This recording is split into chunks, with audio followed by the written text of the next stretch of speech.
की तलाश में हम। एक ऐसा एक्टर जो जितना हैंडसम था उतना ही टैलेंटेड, जिसे मिल रही थी बैक टू बैक फिल्में, बड़े डायरेक्टर, बड़े हीरो, सबके साथ काम करने का मौका। मगर फिर कुछ ऐसा हुआ जिसने उसके करियर को ऐसा झटका दिया जिससे वो फिर कभी संभल नहीं पाया। ये कि मैं दुनिया इस देश की लड़कियों को कहती हूँ कि कभी यहाँ मत आना, यहाँ पर हैवान है और यहाँ पर शैतान है। तो बाकी की हीरोइंस यहाँ के अपने आप ही हीरोइंस बन गई। साजिशें, बदनामियां और एक झूठा इल्जाम जिसने पूरी इंडस्ट्री को उसके खिलाफ कर दिया। क्या ये सिर्फ किस्मत का खेल था या फिर जानबूझकर रची गई चाल? जानिए उस अधूरे सुपरस्टार की कहानी जिसका नाम था आदित्य पंचोली। आप देख रहे हैं 7 एनियाज रिवाइंड, जहां हर हिट के पीछे छुपी है एक अनकही सच्चाई। 1980 के दौर में जिन सितारों का बोलबाला था उनमें एक नाम काफी चर्चित रहा, आदित्य पंचोली। लेकिन क्या आप जानते हैं कि इस चमकदार सफर की शुरुआत एक बिल्कुल अलग मोड़ से हुई थी?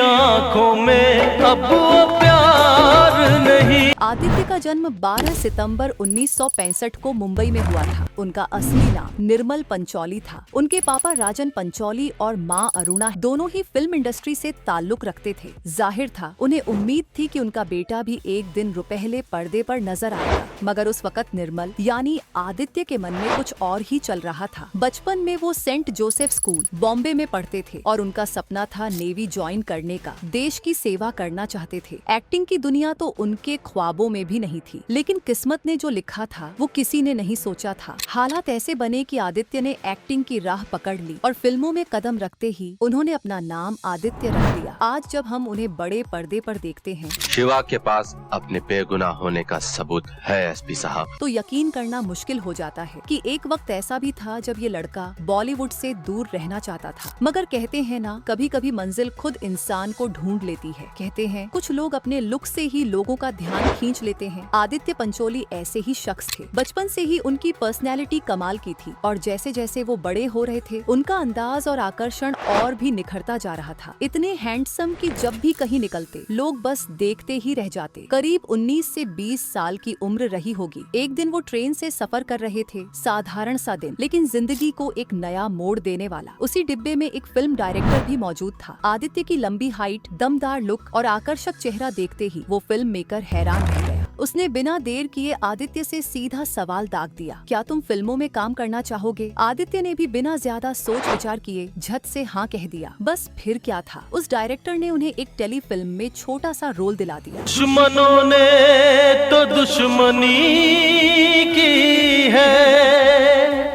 रोल भले छोटा था लेकिन यहीं से किस्मत का दरवाजा खुल गया। कैमरे के सामने खड़े होते ही जैसे सब कुछ बदल गया। जो कभी एक सपना भी नहीं था वो धीरे धीरे हकीकत बनने लगा। ये बात है करीब 1985 की। उस दौर में स्टारडस्ट मैगजीन का नाम काफी बड़ा था और उसके मालिक नारी शिवा एक टेलीफिल्म प्रोजेक्ट पर काम कर रहे थे। फिल्म के लिए लीड एक्टर की तलाश जोरों पर थी। इत्तेफाक से उनकी नजर एक दिन आदित्य पंचोली पर जा टिकी। कुछ तो था उनकी पर्सनैलिटी में जो तुरंत ध्यान खींच ले गया। नतीजा ये हुआ कि आदित्य को सीधे ऑडिशन के लिए बुला लिया गया। अब दिलचस्प बात ये थी कि आदित्य उस वक्त ना तो एक्टिंग जानते थे न डांस की कोई तालीम ली थी, लेकिन फिर भी उनका लुक, उनकी मौजूदगी इतनी इम्प्रेसिव लगी कि नारी शिवा ने बिना ज्यादा वक्त गंवाए उन्हें फिल्म का हीरो बना दिया। जो रोल किसी ट्रेंड एक्टर को जाना था वो चला गया एक ऐसे लड़के के पास जिसे कैमरे के सामने खड़े होने का तजुर्बा तक नहीं था। मगर शायद यही होती है किस्मत, जो बिना तैयारी के भी सही मौके पर आपको चुन लेती है। 1985 में आदित्य पंचोली ने अपनी एक्टिंग जर्नी की शुरुआत की टेलीफिल्म शहादत से, और फिर तो जैसे दरवाजे खुलते चले गए। एक के बाद एक टेलीफिल्म्स में काम मिलने लगा। मरियम की बेटी, अफसर की साली, कलंक का टीका, सोने का पिंजरा और स्याही जैसी कहानियों में उन्हें लगातार मौके मिलने लगे। इन छोटे पर्दे के प्रोजेक्ट्स ने उन्हें धीरे धीरे पहचान दिलानी शुरू कर दी और जब नाम लोगों की जुबान पर आने लगा तो बड़ा पर्दा भी दूर नहीं रहा। इसी बीच फेमस डायरेक्टर ओपी सोनी एक फिल्म प्लान कर रहे थे जिसमें महेश आनंद को लीड में लिया गया था। लेकिन कहानी में दम लाने के लिए उन्हें महेश के बराबरी का एक और स्ट्रॉन्ग एक्टर चाहिए था। तभी ऑडिशन देने पहुंचे आदित्य पंचोली। कहते हैं ना, जब वक्त आपका होता है तो चीजें खुद ब खुद आपके पास आने लगती हैं। ओपी सोनी को जैसे उसी चेहरे की तलाश थी। बिना ज्यादा झिझक के आदित्य को फिल्म में दूसरा लीड रोल मिल गया। यह वो मोड़ था जहाँ टेलीफिल्म्स की दुनिया से निकलकर आदित्य ने बॉलीवुड की ओर अपना पहला ठोस कदम रख दिया। 1986 में आदित्य पंचोली को पहली बार बड़े पर्दे पर एक पूरी फिल्म में देखा गया। नाम था सस्ती दुल्हन महंगा दूल्हा। फिल्म भले ही ज्यादा चर्चा में नहीं रही, लेकिन आदित्य की हैंडसम पर्सनालिटी ने इंडस्ट्री में कुछ खास लोगों का ध्यान जरूर खींचा। इन्हीं में एक थे बॉलीवुड के डैशिंग सुपरस्टार और जबरदस्त फिल्म मेकर फिरोज खान। अगले ही साल यानी 1987 फिरोज खान एक नई फिल्म बना रहे थे जिसमें विनोद खन्ना की धमाकेदार री एंट्री हो रही थी। दरअसल फिरोज ही वो शख्स थे जिन्होंने विनोद खन्ना को दोबारा सिल्वर स्क्रीन पर लॉन्च किया और तभी उनकी नजर पड़ी आदित्य पंचोली पर। फिरोज खान को आदित्य का स्टाइल, स्क्रीन प्रेजेंस और एटीट्यूड इतना पसंद आया कि उन्होंने बिना हिचक आदित्य को फिल्म में एक अहम रोल दे दिया, एक तेज तर्रार असिस्टेंट कमिश्नर ऑफ पुलिस का किरदार। ये मौका उनके करियर के लिए एक बड़ा बूस्ट साबित हुआ, क्योंकि अब उन्हें सिर्फ उभरता चेहरा नहीं बल्कि एक दमदार परफॉर्मर माना जाने लगा। 1988 का साल आदित्य पंचोली के लिए गेम चेंजर साबित हुआ। फिल्म दयावान में उन्होंने विनोद खन्ना के दामाद और एक पुलिस अफसर का रोल निभाया और क्या कमाल का काम किया। उनकी परफॉर्मेंस ने न सिर्फ दर्शकों का ध्यान खींचा बल्कि इंडस्ट्री को भी ये समझ आ गया कि आदित्य अब सिर्फ एक चेहरा नहीं, एक टैलेंट भी है। फिर क्या था, फिल्मों की लाइन लग गई। मशहूर प्रोड्यूसर केसी बोकाडिया तो खुद उनके पास आ गए और अपनी फिल्म कब तक चुप रहूंगी में लीड रोल का ऑफर थमा दिया। इसी साल आदित्य को बतौर हीरो पहली बड़ी फिल्म मिली कातिल, जिसमें उनके अपोजिट थी संगीता बिजलानी। 1989 तक आते आते आदित्य का करियर रफ्तार पकड़ चुका था। मीनाक्षी शेषाद्री के साथ मोहब्बत का पैगाम आई, जो रोमांटिक अंदाज में उन्हें नए अवतार में दिखाती है। और फिर आई वो फिल्म जिसने सबको चौंका दिया, महासंग्राम। इस फिल्म में उनकी स्क्रीन प्रेजेंस और एक्टिंग इतनी पावरफुल थी कि लोगों ने कहना शुरू कर दिया, ये है अगला बड़ा हीरो। मगर असली तूफान तो अभी आना बाकी था। बात है 1990 के आसपास की। महेश भट्ट एक नई फिल्म की प्लानिंग कर रहे थे, एक दमदार कहानी जिसमें उन्हें एक ऐसा एक्टर चाहिए था जो किरदार में गहराई और ग्रे शेड दोनों ला सके। उनकी पहली पसंद थे संजय दत्त। रोल उनके लिए बिल्कुल फिट भी बैठ रहा था। महेश भट्ट स्क्रिप्ट लेकर खुद संजय के पास पहुंचे, मगर वजह चाहे जो भी रही हो, संजय दत्त ने वो रोल करने से इनकार कर दिया। अब डायरेक्टर के दिमाग में तुरंत दूसरा नाम उभरा, आदित्य पंचोली। आदित्य उस वक्त तेजी से उभरते सितारे बन रहे थे और जब उनके पास ये ऑफर पहुंचा तो उन्होंने जरा भी देर नहीं लगाई।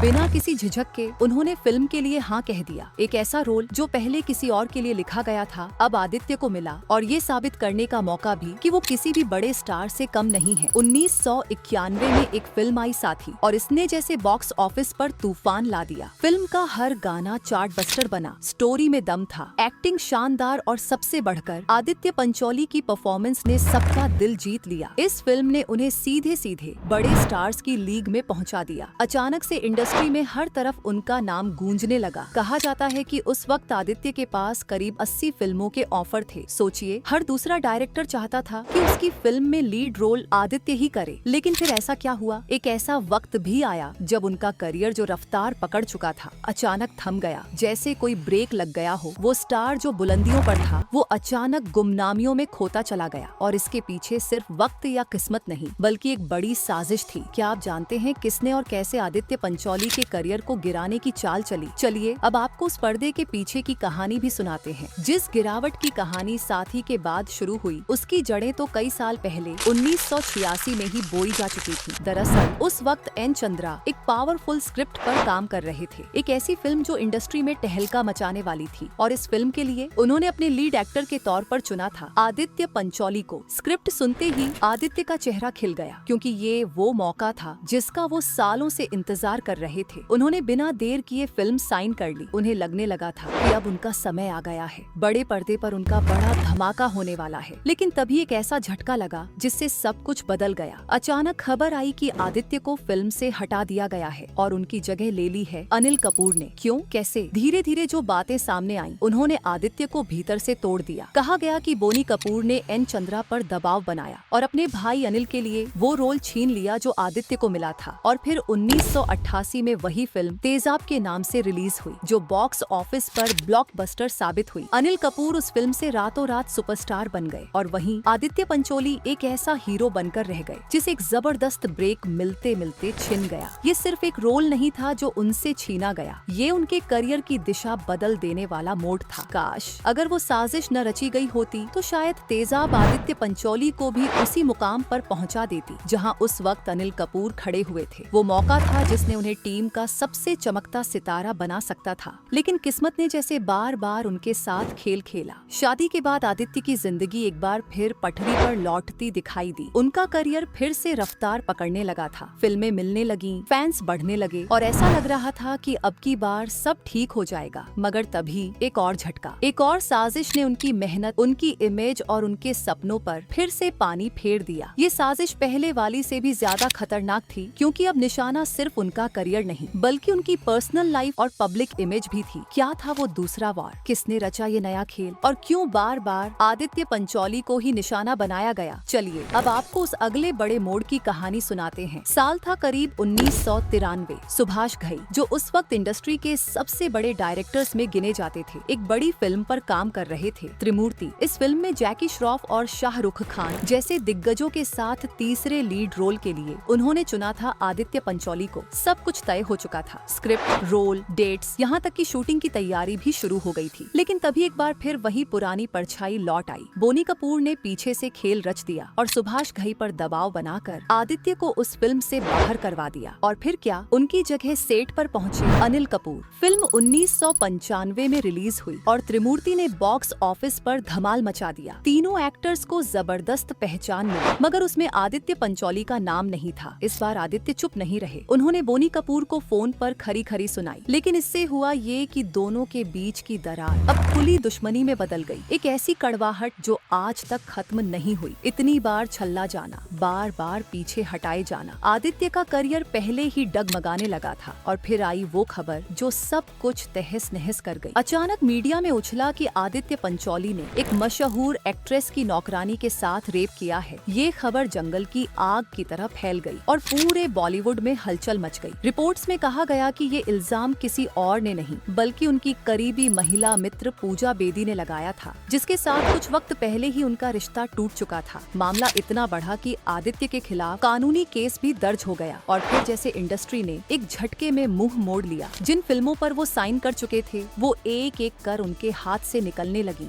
फिल्म मेकर्स डर गए, प्रोड्यूसर्स पीछे हटने लगे। आदित्य पंचोली, जो कभी स्टारडम के करीब थे, अचानक इंडस्ट्री के हाशिए पर धकेल दिए गए। ये वो पल था जिसने सिर्फ उनका करियर नहीं, उनकी पूरी जिंदगी झकझोर कर रख दी। उस आरोप के बाद सब कुछ पलट गया। जो आदित्य पंचोली कभी बड़े बैनरों की फिल्मों के लिए लाइन में लगे रहते थे, अब उन्हीं के लिए दरवाजे बंद होने लगे। एक के बाद एक प्रोजेक्ट रद्द होने लगे। कोई डायरेक्टर, कोई प्रोड्यूसर अब उनके साथ काम करने का जोखिम उठाना ही नहीं चाहता था। फिल्म इंडस्ट्री, जो कभी उनके टैलेंट और लुक्स की दीवानी थी, अब उन्हें जैसे पहचानने से भी कतराने लगी। चंद दिनों में वो स्टार जो ऊंचाइयों पर पहुंचने वाला था, जमीन पर आ गिरा। करियर एकदम से ठप, ना ऑफर ना स्क्रीन स्पेस, कुछ भी नहीं बचा। लेकिन फिर वक्त ने धीरे धीरे सच का चेहरा दिखाया। जांच हुई और सच्चाई सामने आई। पता चला कि जिन पर इतना बड़ा इल्जाम लगा था, उन्होंने वैसा कुछ किया ही नहीं था। रेप का कोई सबूत नहीं मिला। ये एक झूठा आरोप था जो शायद बदले या गुस्से में फैलाया गया था। मगर अफसोस की बात ये रही कि जब इल्जाम लगा तब सबने उन्हें छोड़ दिया और जब सच्चाई सामने आई तब किसी ने उनकी वापसी की कोशिश नहीं की। कभी कभी बदनामियां सच से तेज भागती हैं और आदित्य पंचोली के साथ यही हुआ। कहानी एक ऐसे कलाकार की जिसे अगर मौके मिलते रहते तो शायद आज वो सुपरस्टार्स की लिस्ट में सबसे ऊपर होता। मगर फिल्म इंडस्ट्री की चमक के पीछे जो अंधेरा है वो कई बार टैलेंट को निगल जाता है। आदित्य पंचोली का सफर हमें यही सिखाता है, सिर्फ टैलेंट काफी नहीं होता, किस्मत और सिस्टम दोनों साथ चले तब जाकर कोई स्टार बनता है। अगर आपको ये वीडियो पसंद आया हो तो लाइक करें, कमेंट में अपनी राय जरूर दें और ऐसे ही भूली बिसरी कहानियों को फिर से जीने के लिए 7 इंडियाज रिवाइंड को सब्सक्राइब करना मत भूलिए। हम मिलेंगे फिर एक और अनकही दास्तान के साथ।